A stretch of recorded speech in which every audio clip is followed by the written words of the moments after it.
Only moving on for time reasons. Why? Because he's frothing and boiling over. Sue and Strood and Kent, thank you very much indeed for your call.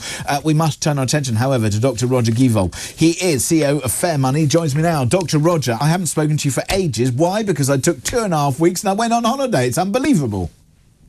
I hope you had a good one, James. I did, thank you very much indeed. It's now a dim and distant memory, except for the fact that I'm probably going to get some large credit card bills. But anyway, you are frothing. And apparently you don't like Andrew Bailey, the Governor of the Bank of England, very much. No, I haven't liked him in a very long time. I've not liked him ever. Ever, maybe, yeah, ever. How he got his job is beyond me. He didn't exactly shroud himself in glory in his last job at the Financial Conduct Authority. So no, I don't really know why they appointed him here, but he has done the worst job of handling British monetary policy since Robin Hood, I think. Oh, dear.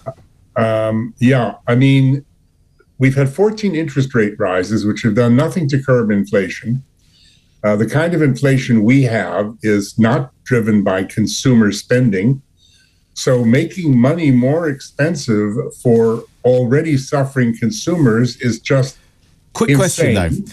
If we hadn't have raised interest rates and our interest rates had remained low whilst US interest rates had remained high, our currency would have fallen in value, and that would have added further inflation to our system, though. To the extent of US imports, but this country does not run on US imports. We have our own food. We have all sorts of things that we produce ourselves. We also get things from Europe, which has suffered in somewhat similar ways. And so a lot of what we buy would not have gone up in price. And to sacrifice the British economy and the British public, to kill the mortgage market, the property market, the rental market totally, the bank of mom and dad, and to ensure that a generation of young people won't be able to get on the property ladder probably in much of their lifetimes is not worth keeping parity against the dollar, James. OK, now let's move on very quickly because we'll run out of time otherwise. Car finance. So the consumer advocate Martin Lewis, he's launched a massive campaign against car finance companies.